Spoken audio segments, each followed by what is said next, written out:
দিলীপ কাকা কিছু বলো। ইটে মাছটা কোথাকার বলো বলতো? ইটে মাছ কোথায় বলবো? দীঘা। দীঘা। যা মুখে পাই তাই বলে দেয়। 4.5 কিলো ওয়েট, 400 টাকা কিলো। এই মাল দেখো একেবারে দানা পড়ে গেছে দেখো। ভালো গাছলা ভালো মাছ 400 টাকা কিলো সলিড।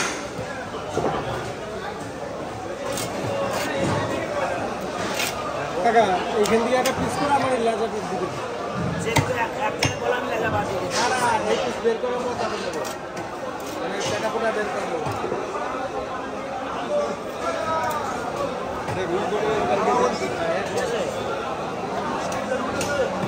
অত লাগবে না।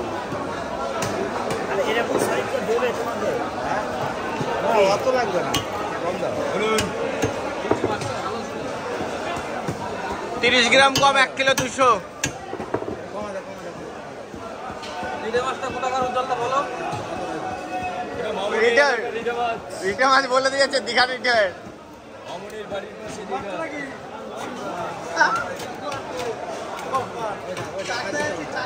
আমি ভালো মাছ দেবো, তোমার চিন্তা নেই। না না আমি নেবো না, আমি 800 নেবো। একটা কথা বললে আমি কেটে দিলাম তোমার। ঠিক আছে ওই জন্য নেবো সময় আছে নাকি? ওই থাক না, কি আছে? একটা মাছ কাটাটা বললে ভিডিওর মধ্যে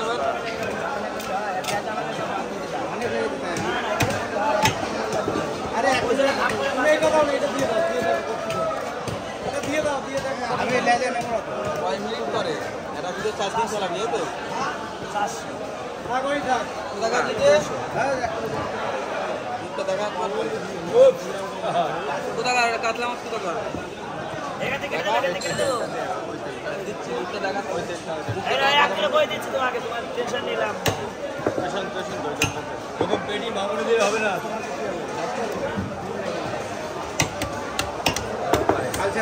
ক্লিয়ার পেটি।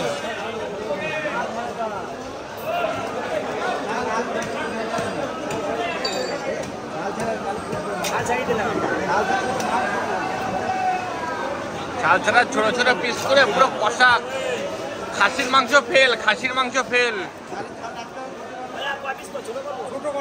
খাসির মাংস ফেল ভালো করে রান্না করলে।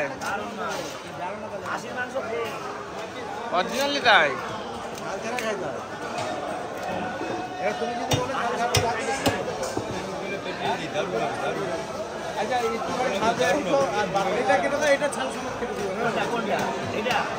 ওটা ছাল ছাড়া, ওটা ছাল ছাল দিয়ে কাটবা। ভালো লাগে, ছাল ভালো লাগে? শাল খেয়ে দেখো, মোটা হয়ে যাবে। এটা ছোট ছোট পিস করে দিতে পারবে, মোটা হয়ে যাবে। এরকম মোটা হয়ে যাবে, লোকে কিনে নিয়ে যায় শাল। হ্যাঁ হ্যাঁ খাবার রসগোল্লা